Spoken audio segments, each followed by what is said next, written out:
रास्ता देखकर खुद ब खुद नजदीक आती गई मंजिलें हमारा हौसला देखकर। नमस्कार, पूनम मेंढा लाइटिंग डिवीजन मानेसर की तरफ से तकरीबन टीम आप सभी का इस मेस क्वालिटी सर्कल में हार्दिक अभिनंदन करती है। आइए आगे चलने से पहले मैं आपको अपने प्लांट की लोकेशन और कस्टमर से अवगत कराती हूँ।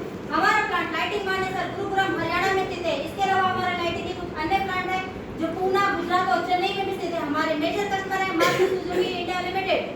आइए आगे चलने से पहले मैं आपको अपने प्लांट में बनने वाले कुछ की प्रोडक्ट्स इंट्रोड्यूस कराती हूँ। Headlamp, tail lamp, fog lamp, high mounting stop lamp इत्यादि। अगर मैं अपने प्लांट की प्रोसेस एंड कैपेबिलिटी की बात करूं तो mechanical design, optical design, electrical design, styling इत्यादि। प्रोसेस की बात करें तो moulding process, metallizing process, hot plate, robo gluing इत्यादि। आइए आगे चलने से पहले मैं आपको अपनी टीम से इंट्रोड्यूस कराती हूँ। माय सेल्फ गीता, मैं सोनू, विकास यादव, मैं टीम लीडर नवीन, मैं टीम मेंबर जितेंद्र। हमारे फैसिलिटेटर है मिस्टर पंकज यादव, हमारी कोऑर्डिनेटर है मिस्टर राहुल रसिया। हमने अपनी क्वालिटी सर्कल को 1/3/2024 में स्टार्ट किया। हमारी मीटिंग प्रत्येक सोमवार को डोजो रूम में 4 से 5 बजे होती है। हमने इसके लिए टोटल 10 मीटिंग अटेंड करी जिसमें हमारी अटेंडेंस 90% रही। हमारी कंपनी को कुछ इनोवेटिव अवार्ड से भी सम्मानित किया गया है। हमने इस प्रोजेक्ट को पूरा करने के लिए क्वालिटी सर्कल के 12 स्टेप को फॉलो किया है। जैसा कि हम सभी जानते हैं, किसी भी कार्य को पूरा करने के लिए एक प्लान की आवश्यकता होती है। हमने माइलस्टोन चार्ट की सहायता से एक प्लान बनाया। Step 1 identification of work related problem. इसके बाद टीम ने मिलकर के ब्रेनस्टॉर्मिंग किया और डिपार्टमेंट में आने वाली सभी प्रॉब्लमों को लिस्ट डाउन किया, जिसमें से टोटल 40 प्रॉब्लम हमारे निकल के सामने आई। इसमें से 24 प्रॉब्लम रिलेटेड थी और 15 प्रॉब्लम को हमने काइजन के द्वारा सॉल्व किया। बचे हुए 9 प्रॉब्लम को हमने आगे कार्य किया। बचे हुए 9 प्रॉब्लम को हमने एबीसी में कैटेगराइज किया। ए टाइप की प्रॉब्लम जो कि 6 थी वो हमने पाई कि उसको क्लीन रूम टीम द्वारा सॉल्व की जा सकती थी। Step 2 selection of problem. Problem की सिलेक्शन के लिए टीम ने डिसीजन मेकिंग सीट का सहारा लिया। जो सबसे हाई इंपैक्ट आ रही थी, जो कि हमारे प्लांट की परफॉर्मेंस को खराब कर रही थी, वो थी बीएमसी के अंदर रिफ्लेक्टर का डस्ट पाया जाना, जिसको टोटल 96 स्कोर मिले। अतः टीम ने इसी के ऊपर कार्य करने का निश्चय किया। Step 3 define the problem. अरे जितेंद्र, ये डस्ट और रिफ्लेक्टर होता क्या है? ये रिफ्लेक्टर जो व्हीकल के लगने वाले हेडलाइट पे रिफ्लेक्टर है, जो मोल्डिंग पार्ट से बनते हैं। ये जो एटमॉस्फेयर में जो भी एक्स्ट्रा पार्टिकल होते हैं वो आकर के इसके सरफेस पे चिपक जाते हैं, जो अनइवन फॉर्म में होते हैं, जो दिखाई नहीं देते हैं। आफ्टर मेटलाइजिंग के बाद यह पार्ट विजिबल हो जाता है, जिसको कस्टमर देखते ही रिजेक्ट कर देता है। यह हमारे लिए बहुत चैलेंजिंग था। इसलिए प्रॉब्लम को और अच्छी तरीके से समझने के लिए टीम ने मिलकर के 5WMS का सहारा लिया। प्रॉब्लम को बहुत अच्छे से समझने के लिए हमने प्रोसेस फ्लो चार्ट का सहारा लिया है और हमने रेड मार्किंग करके दिखाया है कि हमारी जो प्रॉब्लम थी वो कहाँ ऑब्जर्व हो रही थी, जैसे कि रिफ्लेशिंग, अल्ट्रासोनिक क्लीनिंग, इनपुट और रोबोटिंग। फिर हमने 4 महीने का डाटा कलेक्ट किया, जिसमें हमने देखा कि हमारा बीएमसी का जो रिजेक्शन पीपीएम हमारा था वो 40,467 आ रहा था। फिर हमने रिफ्लेक्टर के पीपीएम की बात करें तो उसका पीपीएम 16,600 आ रहा था। फिर हमने पार्ट वाइज पैटर्न चार्ट बनाया, जिसमें हमने देखा कि हमारे वाइलेट रिफ्लेक्टर और वाइलेंसी रिफ्लेक्टर के अंदर 43% रिजेक्शन हो रही थी। फिर हमने डिफेक्ट वाइज पैटर्न चार्ट बनाया, जिसमें हमने देखा कि हमारी डस्ट की वजह से 52% रिजेक्शन हो रही थी। इसको हमने 40% रिड्यूस करने का टारगेट लिया।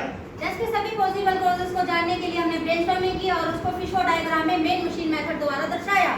हमने मैन के सारे project as per standard validity को चेक किया तो हमने पाया कि इसमें कोई वैलिड पॉइंट नहीं था। फिर हमने मशीन के सभी कोडों का वैलिडेशन किया, जिसमें हमने देखा कि हमारे पार्ट के ऊपर एक्स्ट्रा प्लेस और पाउडर चिपक के आ रहा था, जबकि एज पर स्टैंडर्ड ऐसा नहीं होना चाहिए। इसको हमने वैलिडेट किया और ये कोड हमारा वैलिड था।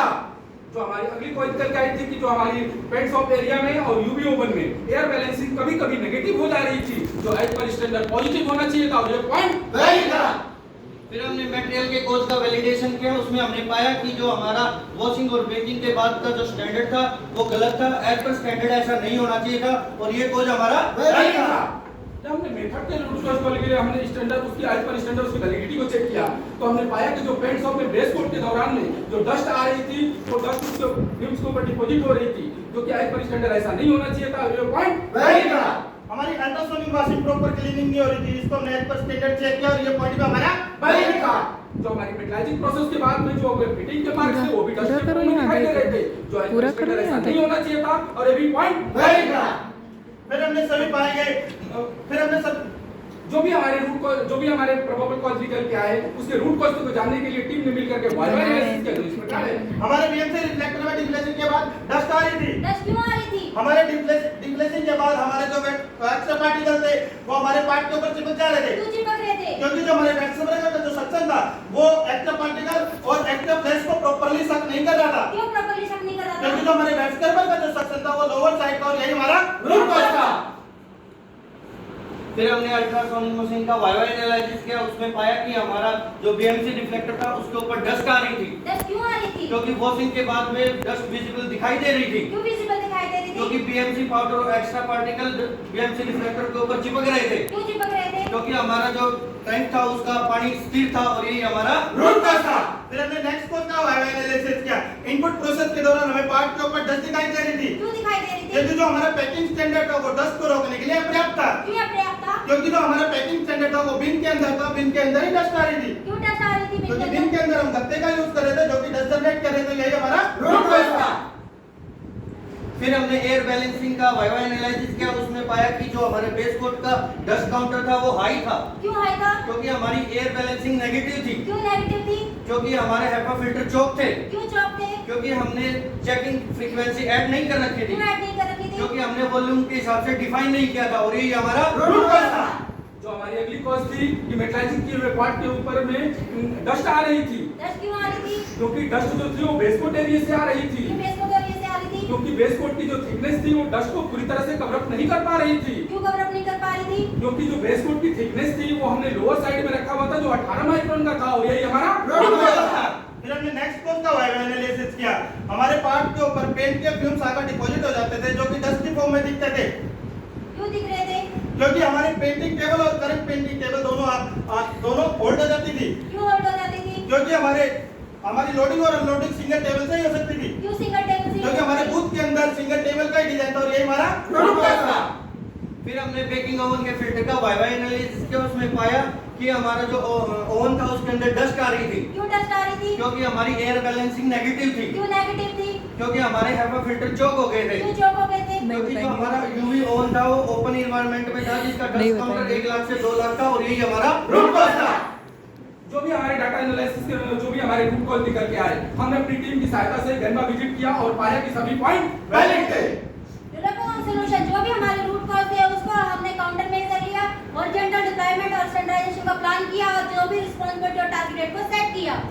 सॉल्यूशन को डेवलप करने में हमारे सामने कुछ बाधाएं भी आ रही थी, जैसे कि वेट स्केवर की स्पीड को इंक्रीज करना था जो क्लीन रूम की टीम के द्वारा पॉसिबल नहीं था, इसके लिए हमें मेंटेनेंस टीम की सहायता लेनी पड़ी। और अगली प्रॉब्लम थी जो हम पैकिंग के दौरान में कोलगेट सेपरेटर का यूज कर रहे थे, जो इसके लिए हमें ट्रॉली की आवश्यकता थी जो इन हाउस पॉसिबल नहीं थी, उसके लिए हमें परचेज टीम को कन्विंस करना था। हमने जो भी एक्शन लिया उसको कैमरा पर जाकर ट्रायल किया और हमने पाया कि सारे रिजल्ट पॉजिटिव थे, इसलिए हमने इसको फुल इंप्लीमेंट करने का प्लान किया जो कि हम आपको आगे काइजन के माध्यम से समझाएंगे। इंप्रूवमेंट नंबर 1, जैसे कि आप बिफोर में देख रहे हो कि डिफ्लेसिंग के दौरान एक्स्ट्रा पार्टिकल और फ्लैश हमारी डिफ्लेसिंग टेबल पर आकर डिपॉजिट हो जाते थे जो कि हमारे डस्ट का रेशो बढ़ा रहे थे। आफ्टर में जब हमने वेट स्क्रबर के सेक्शन को बढ़ा दिया तो अब हमारे पार्ट के साथ एक्टिव लेजर पाउडर चिपक के नहीं आती, इसको हमने अपनी चेक शीट में भी ऐड करवा दिया है। जैसा कि आप देख रहे हैं पहले हमारा जो टैंक का पानी का लेवल था वो स्थिर था जिससे कि हमारे एक्स्ट्रा पार्टिकल और डस्ट रिमूव नहीं होते थे। उसके बाद में हमने टैंक में एयर सर्कुलेशन लगवा दिया जिससे अपन हमारे पार्ट की और पानी की रबिंग होती है जिससे एक्स्ट्रा पार्टिकल और डस्ट रिमूव हो जाती है। पहले हम पार्ट को गत्ते के सहायता से बीन में रखते थे जो अंदर ही अंदर डस्ट जनरेट करती थी, अब हमने पीपीसी ट्रॉली का यूज किया जिससे हमें डस्ट लेवल कम हुई और हमने इसका चेक शीट भी बनाया।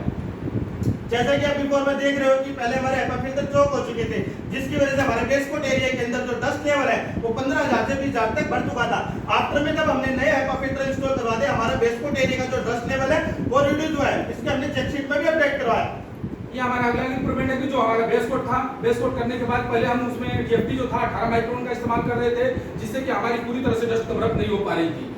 आफ्टर इंप्रूवमेंट के बाद हमने डीएफटी के लेवल को 24 माइक्रोन कर दिया जिससे कि हमारी रिजेक्शन यहाँ पे कम हुई है। जैसा कि आप बिफोर में देख रहे हो कि पहले हमारे पार्ट के ऊपर पेंट के फिल्म्स आकर डिपॉजिट हो जाते थे जो कि डस्ट की तरह दिखते थे। अब हमने बूथ के अंदर एक साइड विंडो निकलवा दिया है जिसके अंदर ऑपरेटर पहले ही पार्ट को अनलोड कर लेता है, इससे हमारा डस्ट रेशो रिड्यूस हुआ है। इस इंप्रूवमेंट में आप देख रहे हैं कि हमारा हेपा फिल्टर डस्ट की वजह से चौक हो जाता था जिससे हमारी एयर बैलेंसिंग नेगेटिव होती थी। तो इसके लिए हमने अभी इसको 2 हफ्ते में क्लीन करने का शेड्यूल बनाया है और 4 मंथ में इसको चेंज करने का शेड्यूल बनाया है।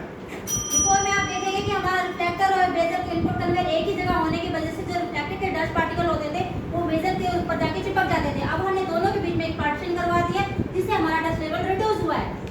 ये हमारी मोल्डिंग मशीन और अल्ट्रासोनिक मशीन के बीच में पहले गैप होने के कारण मोल्डिंग मशीन के जो डस्ट थे वो अल्ट्रासोनिक तक पहुंच रहे थे, जिससे डस्ट बढ़ा हुआ था। अब आफ्टर इंप्रूवमेंट के बाद हमने मोल्डिंग मशीन और अल्ट्रासोनिक मशीन के बीच में एक पार्टीशन लगवा दिया, जिससे मोल्डिंग मशीन की डस्ट वहां तक नहीं पहुंचती है और रिजेक्शन कम हुआ है।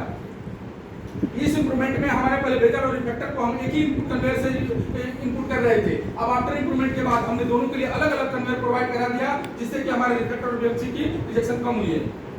ये हमारे कुछ अदर इंप्रूवमेंट है जैसे कि आप देख सकते हैं। जो भी हमने इंप्रूवमेंट किया उनको हमने स्टैंडर्डाइजेशन कराया, जैसे कि डू जो डोंट्स बनवाए, सभी ऑपरेटरों को ट्रेनिंग प्रोवाइड कराया और जो भी पॉइंट्स निकल के आए थे उनको हमने चेक शीट में ऐड कराया। ये प्रोजेक्ट पूरा होने के बाद का माइलस्टोन चार्ट है, जैसा कि हमने प्लान बनाया था उसी के अकॉर्डिंग इसको पूरा किया। ये हमारे आफ्टर का पीपीएम डाटा है। अगर हम 10 के पीपीएम की बात करें तो 8600 से घटकर 11000 रह गया है। अगर हम रिफ्लेक्टर के पीपीएम की बात करें तो 16600 से घटकर 9800 रह गया है। अगर हम ओवरऑल पीपीएम की बात करें तो 40067 से घटकर 30705 रह गया है। हमने टोटल 23% अचीवमेंट किया है। इस क्वालिटी सर्कल में जो इंटेंजिबल बेनिफिट हुआ इस प्रकार के एनवायरनमेंट की बात करें तो हमारा बीएमसी एक थर्मोसेट प्लास्टिक है जो कि रिसाइकल नहीं हो सकता, जो एनवायरनमेंट को काफी इफेक्ट करता है। इसको हमने 1900 पर केजी हमने सेविंग किया है। अगर हम क्वालिटी की बात करें तो क्लीन रूम का जो पीपीएम है वो 40067 से घटकर 30705 रह गया है। अगर हम क्यूपीएस की बात करें तो हमारा 24 से बढ़कर 26 हो गया है। कॉस्ट सेविंग की बात करें तो हमने 48 लाख रुपए पर ईयर सेविंग की है। डिलीवरी में हमारा कोई मेजर कंसर्न नहीं है। इस क्वालिटी सर्कल में जो इंटेंजिबल बेनिफिट हुई इस प्रकार टीम वर्क की भावना जागृत हुई है, कम्युनिकेशन स्किल इंप्रूव हुआ है, स्किल इंप्रूव हुआ है, सेल्फ कॉन्फिडेंस बढ़ा, इंटरनल कस्टमर की नॉलेज बढ़ी है और इस क्वालिटी सर्कल के करने से हमें टूल्स और टेक्निक की नॉलेज बढ़ी है। धन्यवाद। अंत में आपके सवाल और सुझाव को आमंत्रित करते हैं। Thank you, Mr. You can answer question, please.